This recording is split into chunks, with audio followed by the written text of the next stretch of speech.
ओम शांति।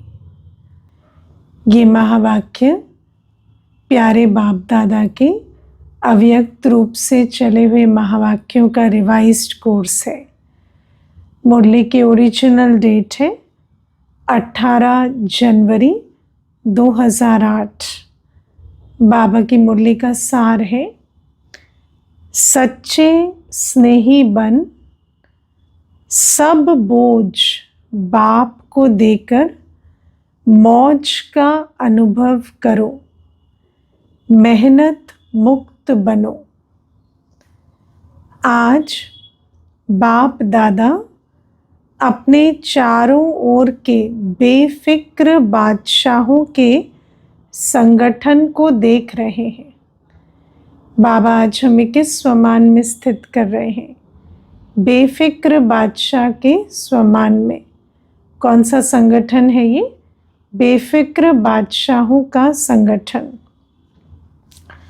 इतनी बड़ी बादशाहों की सभा है ना, दुनिया में कोई सभा होगी, एक बादशाह होगा, लेकिन इस सभा में बाबा और बाबा के बच्चों की सभा में सभी बेफिक्र बादशाह बैठे हैं। तो बाबा कहते इतनी बड़ी बादशाहों की सभा सारे कल्प में इस संगम के समय होती है। बाबा कहते विश्व की बादशाही तो कल मिलेगी, लेकिन आज कौन सी बादशाही है हमारे पास? बेफिक्र बादशाही। बेफिक्र बादशाह है आज हम। स्वर्ग में भी इतनी बड़ी सभा बादशाहों की नहीं होगी, लेकिन आप अब बाप दादा सर्व बादशाहों की सभा को देख हर्षित हो रहे। हर बच्चा बादशाह है, बादशाहों की सभा है। बादशाह, बाबा कहते दूर वाले भी दिल के नज़दीक दिखाई दे रहे हैं। कुछ तो सम्मुख बैठे हैं बाबा के, और कई बाबा के बच्चे जो बेफिक्र बादशाह हैं वो दूर बैठे भी बाबा के दिल के समीप है। आप सब नैनों में समाये हुए हो, वो दिल में समाये हुए हैं। कितनी सुंदर सभा है। आज के विशेष दिवस पर सभी के चेहरों पर अव्यक्त स्थिति के स्मृति की झलक दिखाई दे रही। कौन सा विशेष दिवस है? तो 18 जनवरी का दिन स्मृति दिवस का दिन है, ब्रह्मा बाप के अव्यक्त होने का दिवस। तो बाबा कहते आज के विशेष दिवस पर सभी के चेहरों पर क्या दिखाई दे रही है? बाबा की अंतिम अव्यक्त स्थिति की स्मृति की झलक।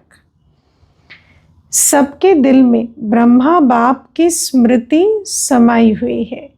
और ब्रह्मा बाबा की अंतिम स्थिति क्या थी? कौन सी स्मृति समाई हुई है? तो अव्यक्त फरिश्ता स्थिति की स्मृति की झलक समाई हुई है सबके दिल में। आदि देव ब्रह्मा बाप और शिव बाप दोनों ही सर्व बच्चों को देख हर्षित हो रहे हैं, क्योंकि बाप दादा इकट्ठे हैं, इकट्ठे दादी के तन से देख रहे हैं बच्चों को और हर्षित हो रहे हैं। आज तो सवेरे 2 बजे से लेकर बाप दादा के गले में भिन्न भिन्न प्रकार की मालाएं पड़ी हुई थी, है ना। अब देखो बाबा बहुत सुंदर वतन का अलौकिक दृश्य हमें दिखाएंगे कि 2 बजे से लेकर बाप दादा के गले में भिन्न भिन्न प्रकार की मालाएं बच्चों ने पहनाई। ये फूलों की मालाएं तो कॉमन है, उनकी बात नहीं कर रहे हैं बाबा। हीरों की मालाएं भी कोई बड़ी बात नहीं है, लेकिन स्नेह के अमूल्य मोतियों की माला अति श्रेष्ठ है। तो सबसे श्रेष्ठ माला कौन सी बाप दादा के गले में बच्चों ने डाली? स्नेह के अमूल्य मोतियों की माला। हर एक बच्चे के दिल में आज के दिन स्नेह विशेष इमर्ज रहा। बाप दादा के पास 4 प्रकार की भिन्न भिन्न मालाएं इमर्ज थी, है ना। अभी बाबा बहुत अच्छा मालाओं का वर्णन सुनाएंगे, सभी ध्यान से सुनना। विशेष 4 प्रकार की भिन्न भिन्न मालाएं इमर्ज थी। पहला नंबर श्रेष्ठ बच्चों की, जो बाप समान बनने के श्रेष्ठ पुरुषार्थी बच्चे हैं। ऐसे बच्चे माला के रूप में बाप के गले में पिरोए हुए थे। पहली माला बच्चों की माला, जो श्रेष्ठ पुरुषार्थी बच्चे हैं, जो बाप समान बनने का पुरुषार्थ कर रहे हैं, ऐसे श्रेष्ठ बच्चों की माला पहली माला थी। पहली माला सबसे छोटी थी, क्योंकि ऐसे श्रेष्ठ पुरुषार्थी, ऐसे बच्चे जो बाप समान बनने के पुरुषार्थ में तत्पर हैं, वो थोड़े थे, तो इसीलिए माला छोटी थी। दूसरी माला दिल के स्नेह समीप समान बनने के पुरुषार्थी बच्चों की माला। वो श्रेष्ठ पुरुषार्थी और ये पुरुषार्थी, है ना। लक्ष्य अच्छा है पर उतना तीव्र लक्षण नहीं है। पुरुषार्थी है, लक्ष्य वही है कि बाप समान बने, लेकिन पहली माला श्रेष्ठ पुरुषार्थियों की, दूसरे पुरुषार्थियों की माला।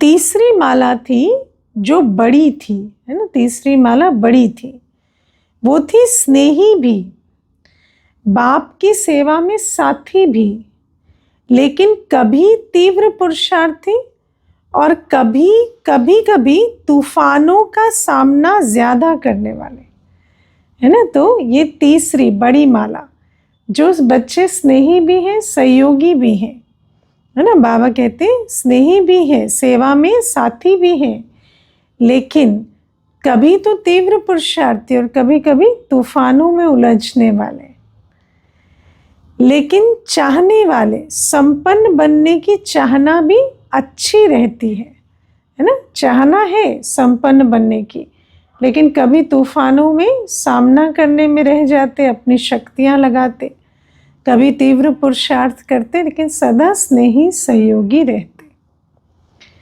चौथी माला थी उलहने वालों की, है ना, जो उलहने देते रहते।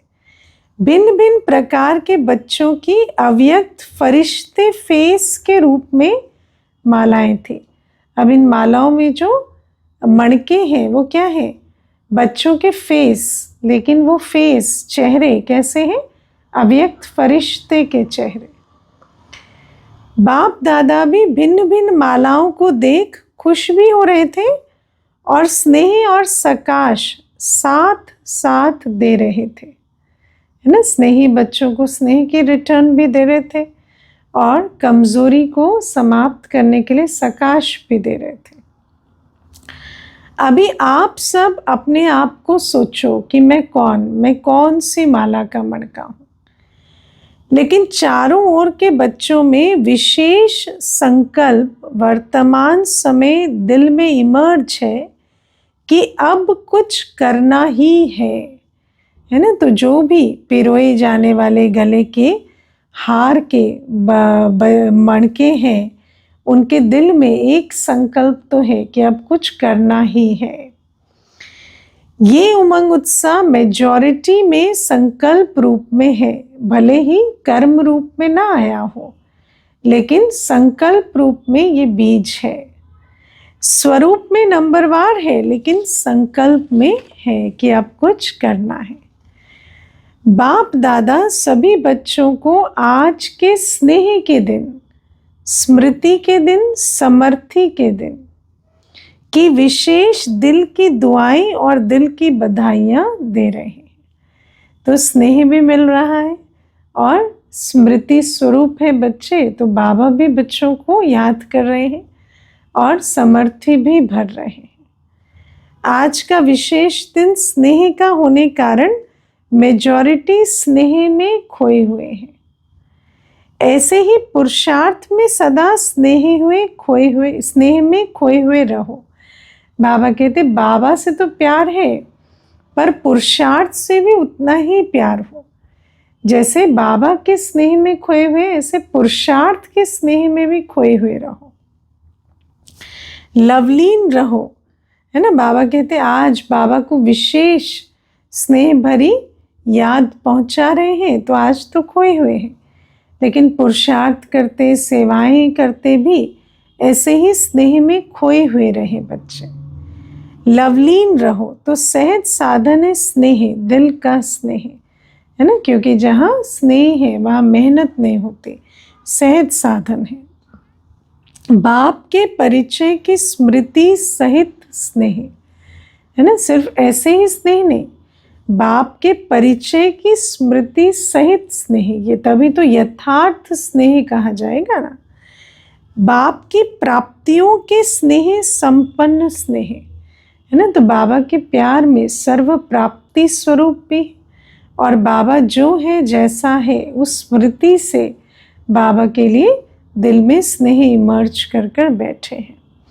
स्नेह बहुत सहज साधन है, क्योंकि स्नेही आत्मा मेहनत से बच जाते हैं, है ना। स्नेह सब कुछ सहज कर देता है। दुनिया में भी कहते हैं लेबर ऑफ लव, मोहब्बत में मेहनत नहीं होती। स्नेह में लीन होने के कारण, स्नेह में खोए हुए होने के कारण किसी भी प्रकार की मेहनत मनोरंजन के रूप में अनुभव होगी, क्योंकि जिससे स्नेह होता है सदैव उसकी याद में समाये हैं, उसके साथ का अनुभव कर रहे हैं, तो बाबा के साथ कुछ भी करना जैसे मनोरंजन का रूप हो जाता है, मेहनत नहीं होती। स्नेही स्वतः ही देह के भान, देह के संबंध का ध्यान, देह की दुनिया के ध्यान से ऊपर स्नेह में स्वतः ही लीन रहते, क्योंकि जिससे स्नेह है उसके समान स्थिति बन जाती। तो ब्रह्मा बाप भी अव्यक्त फरिश्ता है और शिव बाबा तो है ही निराकार, तो बाप दादा के स्नेह में समाये हुए बच्चे देह के संबंध और देह की दुनिया की खींच से स्वयं उपराम हो जाते। दिल का स्नेह बाप के समीप का, साथ का, समानता का अनुभव कराता है। स्नेह से समीपता का, साथ का और समानता का अनुभव होता है। लेकिन दिल का स्नेह, है ना, एक होता है कि हाँ बाबा से स्नेह है, दिमाग से समझते हैं, लेकिन जिनको सच्ची दिल का स्नेह है वो बाबा के समीप भी अनुभव करते, समान भी अनुभव करते और सदा साथ का भी अनुभव करते। स्नेही सदा अपने को बाप की दुआओं के पात्र समझते हैं। स्नेह असंभव को भी सहज संभव कर देता है। सदा अपने मस्तक पर, माथे पर बाप के सहयोग का, स्नेह का हाथ अनुभव करते हैं, है ना। स्नेह दिल में है तो अनुभूति क्या होती कि बाबा का सहयोग, बाबा के स्नेह का हाथ मस्तक पर अनुभव करते हैं, है ना। मस्तक पर, माथे पर अनुभव करते हैं, जैसे बाबा का वरदानी हस्त सदा है। निश्चय बुद्धि निश्चिंत रहते हैं, तो ये स्नेही की निशानी है। स्नेही सदा साथ का, समीपता का, समानता का, निश्चिंतता का अनुभव करता है। आप सभी आदि स्थापना के बच्चों को आदि के समय का अनुभव है। अभी भी सेवा के आदि निमित्त बच्चों को अनुभव है कि आदि में सभी बच्चों को बाप मिला। उस स्मृति से स्नेह का नशा कितना था, क्योंकि साकार ब्रह्मा बाप के तन में शिव बाबा बैठे थे, तो सारे दिन बाबा के साथ उठते बैठते, तो कितना नशा रहता था। नॉलेज तो पीछे मिली, लेकिन पहला नशा स्नेह में खोए हुए है ना, कि हम बाबा के साथ उठने बैठने खाने पीने वाले हैं, तो ये नशा रहता था स्नेह का। बाप स्नेह का सागर है, तो मेजॉरिटी बच्चे आदि से स्नेह के सागर में खोए हुए हैं। पुरुषार्थ की रफ्तार में बहुत अच्छे स्पीड से चले हैं, क्योंकि उनके लिए सब कुछ सहज हो जाता। स्नेह में समाये हुए जो स्नेही की श्रीमत है उस पर चलना बहुत सहज अनुभव करते। लेकिन कोई बच्चे स्नेह के सागर में खो जाते हैं, कोई सिर्फ डुबकी लगा के बाहर आ जाते हैं, क्योंकि बाहर से अगर आकर्षण छूटी नहीं है, बेहद का वैराग नहीं हुआ है, तो स्नेह में डुबकी तो लगाते हैं लेकिन फिर बाहर आ जाते, कोई बिल्कुल समा जाते हैं। इसलिए जितना खोए हुए बच्चों को मेहनत कम लगती, उतनी उन्हों को नहीं, जो डुबकी लगाकर बाहर निकल आते हैं, उनको फिर भी पुरुषार्थ में मेहनत अनुभव होती है। कभी मेहनत कभी मोहब्बत दोनों में रहते हैं। लेकिन जो स्नेह में लवलीन रहते हैं वो सदा अपने को छत्र छाया के अंदर रहने का अनुभव करते हैं। बाबा के स्नेह में लवलीन रहना ही जैसे छत्र छाया का स्वरूप ले लेता है, और उस छत्र छाया में, परमात्मा छत्र छाया में सब कुछ सहज और सुखदायी लगता है। दिल के स्नेही बच्चे मेहनत को भी मोहब्बत में बदल देते हैं। उन्हों के आगे पहाड़ जैसी समस्या भी पहाड़ नहीं, लेकिन रुई समान अनुभव होती है। पत्थर भी पानी समान अनुभव होता है। तो एक तो पुरुषार्थ सहज होता, फिर कोई भी विघ्न आया, समस्या आई, तो वो भी जैसे सहज ही पार कर लेते हैं। तो जैसे आज विशेष स्नेह के वायुमंडल में रहे तो अनुभव किया मेहनत है या मनोरंजन हुआ, है ना। तो आज व्यक्त दिवस पर बाबा पूछ रहे हैं कि आज सुबह से, क्योंकि स्नेह का वाइब्रेशन है, वायुमंडल है, तो मेहनत नहीं है ना, चाहे ब्रह्मा भोजन बनाना है, चाहे तपस्या में रहना है, सब कुछ जैसे मनोरंजन का स्वरूप हो गया। आज तो स्नेह का सबको अनुभव हुआ ना। स्नेह में खोए हुए थे सभी, हाँ, खोए हुए थे या डुबकी लगा के निकलने वाले थे। आज मेहनत का अनुभव हुआ। किसी भी बात की मेहनत का अनुभव हुआ क्या, है ना। 2 बजे से उठे या 12 बजे से उठे या जब से भी योग करने बैठे, बैठने में, याद करने में, या तपस्या करने में, या ब्रह्मा भोजन बनाने में, या भट्टी करने में, किसी चीज़ में मेहनत का अनुभव नहीं हुआ। क्या, क्यों, कैसे का संकल्प आया, स्नेह सब भुला देता है। तो बाप दादा कहते हैं कि बाप के इस स्नेह को भूलो नहीं, है ना। तो बाबा कहते हैं जिस स्नेह में समाकर सब कुछ भूल जाते हैं, उस स्नेह को भूलना सबसे बड़ी भूल हो जाती है। स्नेह का सागर मिला है, खूब लहराओ, है ना। सागर में जैसे लहराने का सुख लेते हैं ना, दुनिया में स्थूल सागर में भी जाते हैं तो उसकी लहरों में लहराते हैं। बाबा कहते स्नेह का सागर मिला है, खूब लहराओ स्नेह के सागर की लहरों में।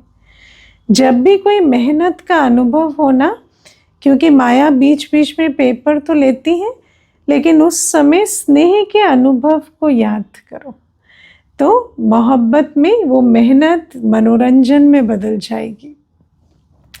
जैसे सागर की लहरों में लहराना मेहनत भी हो सकती है, लेकिन मनोरंजन होता है ना।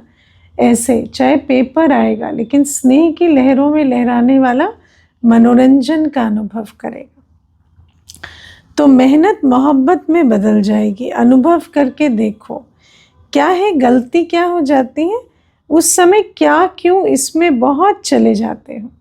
तो कोई माया का पेपर आया तो उस समय बाबा के स्नेह में समाने के बजाय पेपर में के क्या क्यों में उलझ जाते हैं।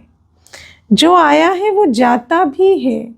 बाबा कहते पेपर आया है, चला जाएगा। क्यों आया है, जाने के लिए आया है ना, लेकिन जाएगा कैसे, है ना। उस पेपर को याद करने से थोड़ी जाएगा, उस पेपर की क्या क्यों करके खातिरी करेंगे तो थोड़ी जाएगा।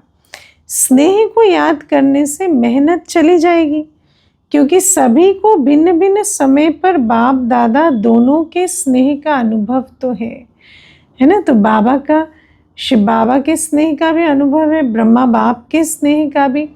तो स्नेह की स्मृतियों में समा जाओ, तो पेपर आया है पर चला जाएगा, है ना। अनुभव कभी तो किया है ना, चलो सदा नहीं भी है, कभी तो है, हाँ, स्नेह का अनुभव नहीं किया कि ऐसे बैठे हैं, बैठने के लिए स्नेह का अनुभव तो किया ही है, तभी तो इतना निश्चय हुआ है। बाबा का स्नेह अनुभव करके ही तो निश्चय बुद्धि बने हैं। उस समय को याद करो कि बाप का स्नेह क्या है, बाप के स्नेह से क्या क्या अनुभव किया, तो स्नेह की स्मृति से मेहनत बदल जाएगी। क्योंकि बाप दादा को किसी भी बच्चे की मेहनत की स्थिति अच्छी नहीं लगती है ना। स्नेह की स्मृति मेहनत की स्थिति को बदल देगी, और बाबा को बच्चों की मेहनत अच्छी नहीं लगती। वैसे भी जिससे स्नेह होता है ना, उसको मेहनत करते नहीं देख सकते। मेरे बच्चे और मेहनत, तो मेहनत मुक्त कब बनेंगे? ये संगम युग ही है जिसमें मेहनत मुक्त, मौज ही मौज में रह सकते हैं, है ना। बाबा कहते हैं मौज का युग है, मेहनत का नहीं। लेकिन विधि से सिद्धि है, मेहनत मौज में कैसे बदलेगी? जब स्नेह में समाये रहेंगे। मौज नहीं है तो कोई ना कोई बोझ बुद्धि में है ना। कोई बात आती है तो उस बात का बोझ क्यों उठाते हो? तुम बाबा के स्नेह में समा जाओ तो बात भी समा जाएगी। बाबा ने कहा है बोझ मुझे दे दो, मैंपन को भूल ट्रस्टी बन जाओ, है ना। जब मेरा मेरा करते हैं तो बोझ आता है, जब तेरा तेरा करेंगे ट्रस्टी बन जाएंगे तो बोझ मुक्त हो जाएंगे। लेकिन पहले क्या कहना पड़ेगा? मैं बाबा का, तो सब कुछ बाबा का। जो बात भी है पहले स्वयं को समझेंगे कि मैं बाबा का, बाबा के स्नेह में समाएंगे, तब जाकर वो जो बोझ है वो भी समा जाएगा। जिम्मेवारी बाप को दे दो और स्वयं दिल के सच्चे बच्चे बन खाओ खेलो और मौज करो, है ना। क्योंकि ये संगम युग सभी युग में से मौजों का युग है, तो इस मौजों के युग में बोझ नहीं उठाओ। 63 जन्म तो बोझ उठाया, तब बाबा थोड़ी था जो ट्रस्टी बन जाए। अब तो बाबा मिल गया है, तो बाबा को बात दे दो और तुम खाओ खेलो मौज मनाओ। कौन सा खाओ खेलो मौज मनाओ? रूहानी मौज, है ना। ऐसे नहीं दुनिया के हिसाब से खाना खेलना मौज मनाने लगे। इस मौजों के युग में भी मौज नहीं मनाएंगे तो कब मनाएंगे? बाप दादा जब देखते हैं ना कि बच्चे बोझ उठा के बहुत मेहनत कर रहे हैं, दे नहीं देते, खुद ही उठा लेते हैं, तो बाप को तो तरस पड़ेगा ना, रहम आएगा ना कि मैं यहाँ बैठा हूँ, बच्चों को कह रहा हूँ मुझे बोझ दे दो, पर बच्चे खुद बोझ उठा रहे हैं और बोझिल हो रहे हैं और बाबा को देते नहीं, तो बाबा को तो रहम आएगा ना, तरस पड़ेगा। मौजों के समय मेहनत, स्नेह में खो जाओ, स्नेह के समय को याद करो, है ना। बाबा से जब स्नेह का अनुभव किया, ब्रह्मा बाप से, शिव बाप से, उस अनुभूतियों में, उन यादों में समा जाओ। हर एक को कोई ना कोई समय विशेष स्नेह की अनुभूति होती ही है, हुई है ना। बाबा ये जानते हैं, कोई ऐसा बच्चा नहीं जिसको बाबा के स्नेह की अनुभूति ना हुई हो। बाप जानता है हुई है, लेकिन याद नहीं करते, मेहनत को ही देखते रहते हो, उलझते रहते हैं। अगर आज भी अमृत वेले से अब तक बाप दादा दोनों अथॉरिटी के स्नेह का दिल से अनुभव किया होगा, तो आज के दिन को भी याद करने से स्नेह के आगे मेहनत समाप्त हो जाएगी। अगर आज भी अमृत वेले बाबा का प्यार अनुभव किया होगा ना, तो वो जो स्मृति है वो मेहनत को मर्ज कर देगी। अभी बाप दादा इस वर्ष में हर बच्चे को स्नेह युक्त, मेहनत मुक्त देखना चाहते हैं। मेहनत का नाम निशान दिल में नहीं रहे, जीवन में नहीं रहे। ब्राह्मण जीवन माना मौज के जीवन, मेहनत का नाम निशान भी ना रहे। हो सकता है कि नहीं? हाँ, जो समझते करके ही छोड़ना है, हिम्मत वाले हैं तो हाथ उठाओ। बाबा सदैव हिम्मत का हाथ उठवाते हैं, क्योंकि बाबा को पता है जो हिम्मत दिखाते हैं उनको मदद मिलती ही है। बाबा स्वयं मदद देते हैं। आज विशेष ऐसे हर बच्चे को बाप का विशेष वरदान है, मेहनत मुक्त होने का, है ना। तो वरदान ले लिया ना, वरदान बाबा देते हैं लेकिन बच्चों को लेना होता है। स्वीकार है, बाबा पूछ रहे हैं, वरदान ले लिया, मेहनत मुक्त होने का वरदान। फिर कुछ भी हो जाए तो क्या करेंगे, क्या क्यों तो नहीं करेंगे ना, क्योंकि क्या क्यों करने की मेहनत करते। जब ट्रस्टी समझे तो मेरा क्या जाता है, ठीक है, बाबा जाने और बात जाने बाप जाने, मुझे क्या करना है, मुझे तो अपना पुरुषार्थ करना है। मोहब्बत के समय को याद करना, अनुभव को याद करना और अनुभव में खो जाना, है ना। बाबा के स्नेह के अनुभव में खो जाएंगे तो बात जो है वो भूल जाएगी। आपका वायदा है, बाप भी बच्चों से प्रश्न पूछते हैं कि आप सबका वायदा है ना कि हम बाप द्वारा 21 जन्मों के लिए जीवन मुक्त अवस्था का पद प्राप्त कर रहे हैं, करेंगे ही। तो जीवन मुक्त में मेहनत होती है क्या? बाबा कहते हैं जो भी संस्कार बनाने हैं कल के लिए वो आज ही बनाने हैं, और 21 जन्मों के लिए जीवन मुक्त रहना है तो आज मेहनत के संस्कार लेकर जाएंगे तो कल जीवन मुक्त अवस्था में मेहनत करेंगे क्या? 21 जन्म में एक जन्म संगम का है, इसको जितनी बार हो सके अंडरलाइन करो, क्योंकि कई बार ऐसा होता है कि जान नहीं पाते। 8 जन्म सत्युग है ना, 12 जन्म त्रेता युग, तो 21 जन्म बाबा क्यों कहते? 21 जन्म जीवन मुक्ति एक संगम युग की भी है। आपका वायदा 21 जन्मों का है, 20 जन्मों का नहीं है। तो अभी से मेहनत मुक्त अर्थात जीवन मुक्त, तो जीवन मुक्ति का अनुभव अभी से प्रारंभ हो जाना चाहिए। बेफिक्र बादशाह, अभी के ही संस्कार आत्मा में 21 जन्म इमर्ज रहेंगे। तो 21 जन्म का वर्षा लिया है ना, अगर ये एक जन्म नहीं जीवन मुक्ति का अनुभव किया तो इसका मतलब वर्षा 20 जन्म का हो गया। तो फुल वर्षा थोड़ी लिया या लेना है अभी। तो अटेंशन प्लीज, मेहनत मुक्त, संतुष्ट रहना और संतुष्ट करना।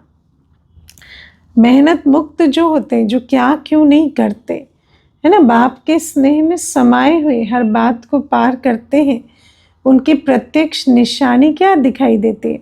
सदैव संतुष्ट रहना, हर बात में संतुष्ट, हर सेकंड संतुष्ट। और जो ऐसे संतुष्ट रहते हैं वो संतुष्ट करते हैं।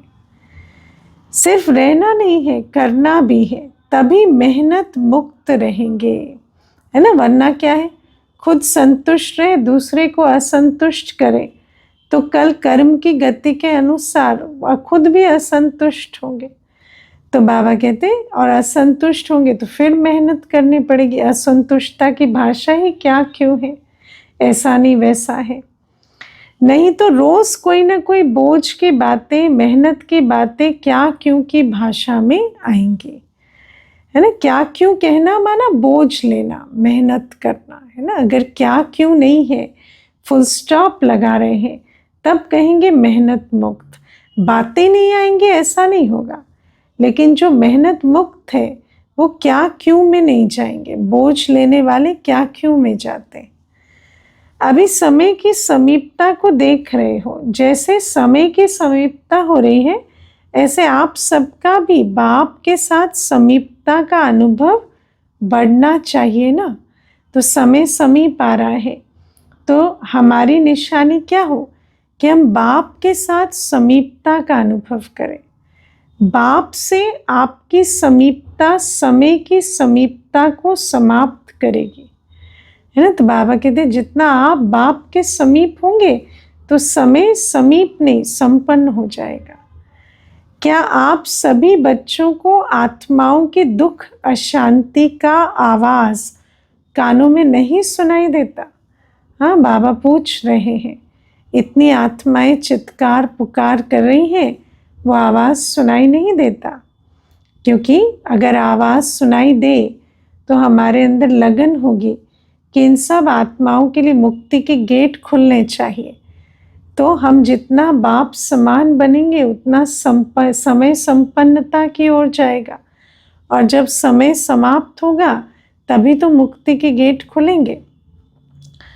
आप ही पूर्वज भी हो, पूज्य भी हो। तो हे पूर्वज आत्माएं, हे पूज्य आत्माएं, का विश्व कल्याण का कार्य संपन्न करेंगे, है ना। बच्चे बाबा से डेट पूछते हैं और बाबा कहते हैं सारी विश्व आपकी तरफ देख रही है, आप बताओ विश्व कल्याण का कार्य, विश्व कल्याण के कार्य की संपन्नता कब होगी? जब मुक्ति के गेट्स खुलेंगे। तो वो विश्व कल्याण का कार्य, सब आत्माओं को ठिकाना देने का कार्य कब समाप्त करेंगे? बाप दादा ने समाचारों में देखा है, हर वर्ग वाले अपनी अपनी मीटिंग करते हैं, प्लान बनाते हैं कि विश्व कल्याण की गति को तीव्र कैसे करें। प्लान तो बहुत अच्छे बनाते हैं, लेकिन बाप दादा पूछते हैं आखिर भी कब तक, है ना। क्या ऐसे ही चलता रहेगा? प्लान ऐसा बनाए ना कि संपन्न हो जाए, सारा कार्य संपन्न हो, हर आत्मा मुक्ति में जाने के लिए तैयार हो जाए। इसका उत्तर दादियाँ देंगी, आखिर कब तक? पांडव देंगे, आखिर कब तक? हाँ, कौन देंगे? डेट कौन बताएंगे? बाप की प्रत्यक्षता हो, यही सभी हर वर्ग के प्लान बनाने में लक्ष्य रखते हैं, क्योंकि हर आत्मा जब बाप को पहचानेगी तभी तो बाप से अपना वर्षा लेकर घर जाएगी ना। हर आत्मा तक बाप का संदेश पहुँचे, बाबा प्रत्यक्ष हो, इसी लक्ष्य से हम सेवा करते हैं। लेकिन प्रत्यक्षता होगी दृढ़ प्रतिज्ञा से। बाबा कहते हैं ना, कर रहे हैं, बहुत सेवाएं कर रहे हैं, पर दृढ़ प्रतिज्ञा नहीं है, क्योंकि अपने लिए डेट ही तय नहीं की है कि कब तक ये कार्य संपन्न करना है। प्रतिज्ञा में दृढ़ता, कभी किसी कारण से व बातों से दृढ़ता कम हो जाती है। प्रतिज्ञा बहुत अच्छी करते हैं, अमृत वेले अगर आप सुन सको ना, बाप तो सुनते ही हैं। आपके पास ऐसा अभी साइंस ने साधन नहीं दिया है जो सभी के दिल का आवाज़ सुन सको। बाप दादा सुनते हैं।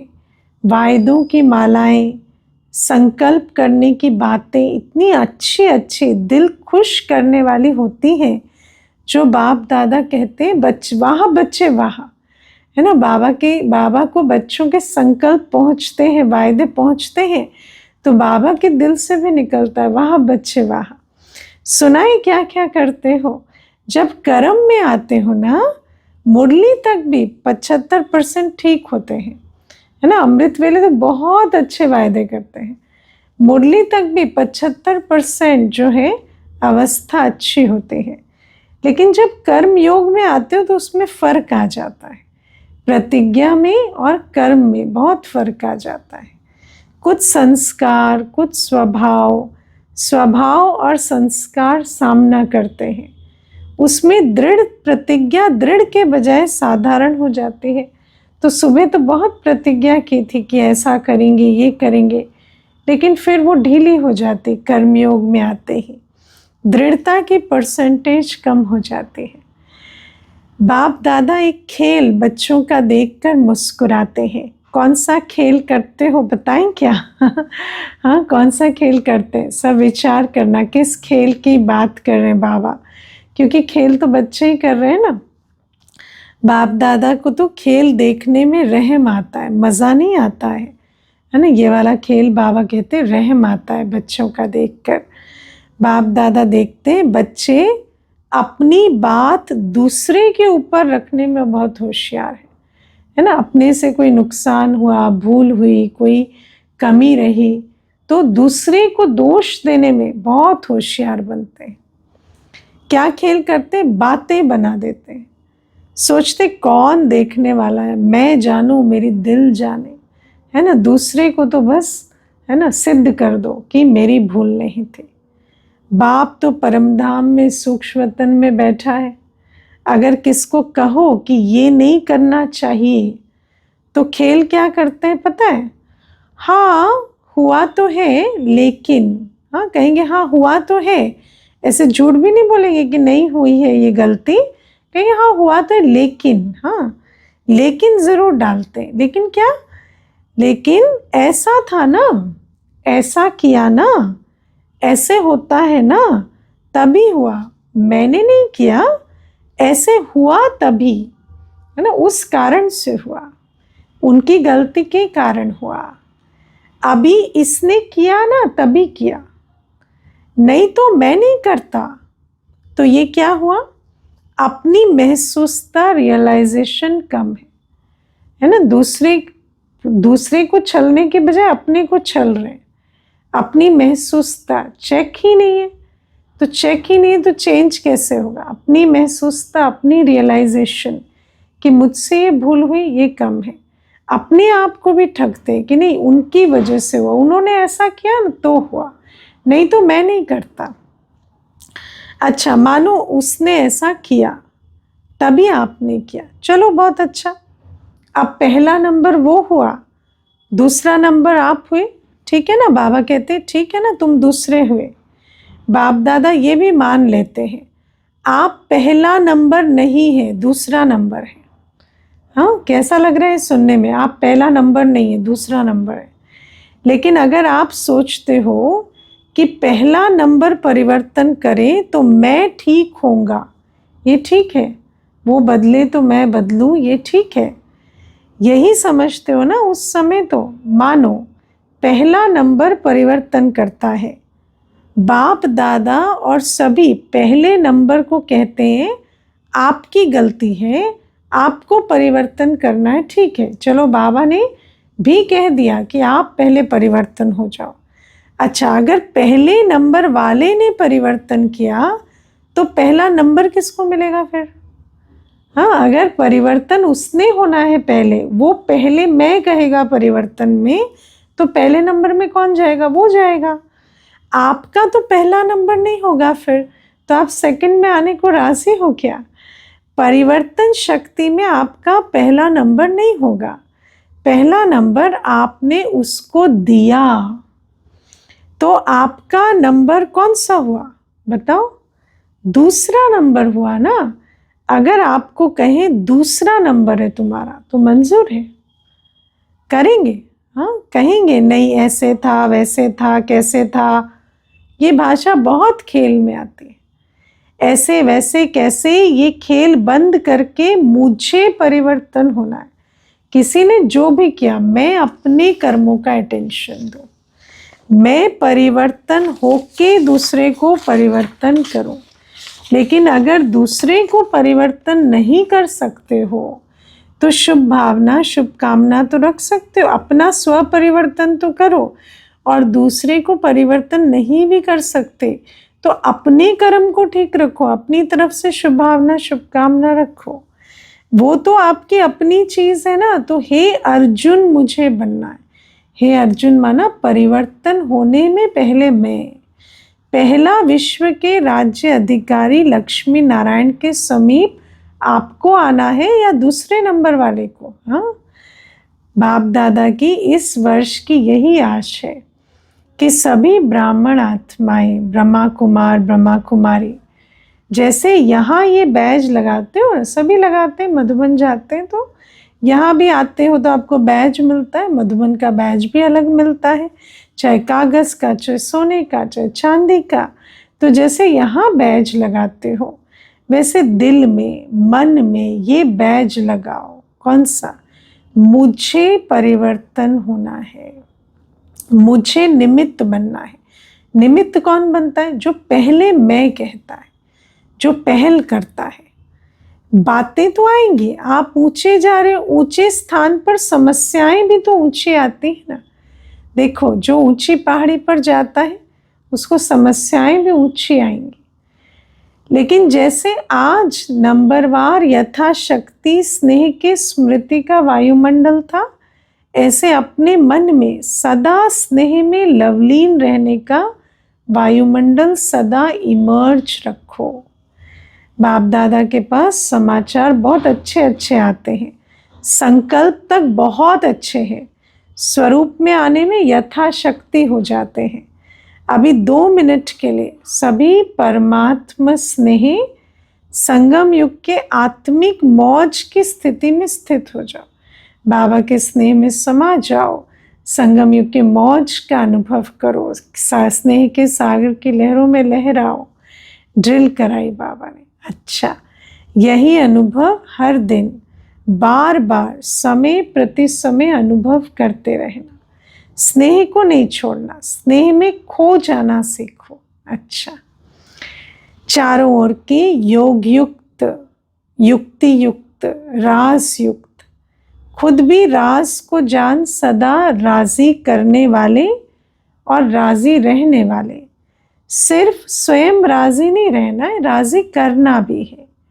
ऐसे सदा स्नेह के सागर में लवलीन बच्चों को सदा बाप समान बनने के तीव्र गति के पुरुषार्थी बच्चों को, सदा असंभव को भी सहज संभव करने वाली श्रेष्ठ आत्माओं को, सदा बाप के साथ रहने वाले और बाप की सेवा में साथी रहने वाले ऐसे बहुत बहुत लकी और लवली बच्चों को आज के अव्यक्त दिवस की, अव्यक्त फरिश्ते स्वरूप की यादगार और दिल की दुआएं, अच्छा, ऐसा बनाने वाले मीठे प्यारे बाप दादा को भी बच्चों का याद प्यार, गुड मॉर्निंग और नमस्ते, ओम शांति। वरदान है, याद के जादू मंत्र द्वारा सर्व सिद्धियां प्राप्त करने वाले सिद्धि स्वरूप भव। बाबा कहते बाप की याद ही जादू का मंत्र है। इस जादू के मंत्र द्वारा जो सिद्धि चाहो वो प्राप्त कर सकते हो। जैसे स्थूल में भी किसी कार्य की सिद्धि के लिए मंत्र जपते हैं ना, ऐसे यहाँ भी अगर किसी कार्य में सिद्धि चाहिए तो ये याद का महामंत्र ही विद्धि स्वरूप है। याद के महामंत्र से जो सिद्धि चाहिए वो मिल सकती है। ये जादू मंत्र सेकंड में परिवर्तन कर देता है। कोई भी बात को आपको बदलना है, चाहे संस्कार को, स्वभाव को, कमी को, कमजोरी को, वो परिवर्तन हो जाएगी। और जब अंदर परिवर्तन होगा तो बाहर मनिच्छित परिवर्तन हो जाएगा। इसे सदा स्मृति में रखो तो सदा सिद्धि स्वरूप बन जाएंगे। क्योंकि याद में रहना बड़ी बात नहीं है, सदा याद में रहना ये बड़ी बात है। और कोई भी मंत्र निरंतर ये धारण करना पड़ता है, ऐसे याद का भी महामंत्र सदा धारण करना पड़े। इसी से सर्व सिद्धियां प्राप्त होती हैं। स्लोगन है, सेकंड में विस्तार को सार रूप में समा लेना, अर्थात अंतिम सर्टिफिकेट लेना, है ना। अंतिम सर्टिफिकेट नष्टो मोहा स्मृति स्वरूप, वो कब मिलेगा कि बच्चे नष्टो मोहा हो गए हैं, जब हर बात को देखते हुए, है ना, हर व्यवहार को, हर परिस्थिति को, हर विघ्न को देखते हुए उसके विस्तार में ना जाए, बिंदु रूप हो जाए, फुल स्टॉप लगा सके, तो कहेंगे हाँ ये बिल्कुल उपराम हो गए हैं, ये बच्चे जैसे अव्यक्त फरिश्ते स्वरूप बन गए हैं, ये अपनी संपूर्ण संपन्न अवस्था में नष्टो मोहा स्मृति स्वरूप में स्थित हो गए। अव्यक्त इशारे अशरीरी व विदेही स्थिति का अभ्यास बढ़ाओ। आज के पॉइंट, जैसे कोई शरीर के वस्त्र सहज उतार सकते हो ना, ऐसे ये शरीर रूपी वस्त्र भी सहज उतार सको। जब चाह शरीर की अवेयरनेस में आए, जब चाहे इससे परे उपराम हो गए, मैं बिंदु आत्मा, और सहज ही समय पर धारण भी कर सको, इसका अभ्यास चाहिए। अगर वस्त्र तंग व टाइट है तो सहज उतार नहीं सकते। ऐसे ये देह रूपी वस्त्र भी किसी संस्कार में चिपका हुआ तंग व टाइट ना हो, है ना। कोई ऐसे संस्कार ना हो जो इस देह को से उपराम होना चाहे और संस्कार अपनी तरफ खींचे। इसके लिए सभी बातों में इजी रहो।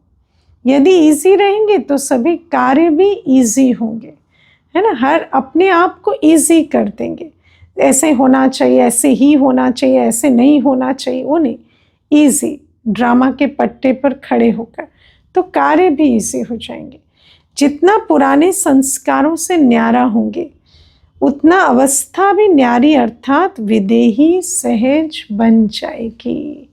तो हम इजी रहेंगे तो कार्य इजी होंगे। जितना हम न्यारे होंगे उतना बाबा कहते कि वो अवस्था भी न्यारी, संस्कार पुराने संस्कारों से न्यारे होंगे। जब मेरा संस्कार कहते हैं तो संस्कारों में बंधते हैं। जब पुराने संस्कार को मेरा नहीं रावण का कहा तो न्यारे हो गए, तो अवस्था भी न्यारी और विदेही बन जाएगी। अच्छा, ओम शांति। आज का कार्यक्रम ऐसे रहेगा, 6:45 बजे से योग, 7:30 मुरली का मनन चिंतन, 8:20 पर संगठन में प्यारे बाप दादा को भोग स्वीकार कराएंगे। ओम शांति।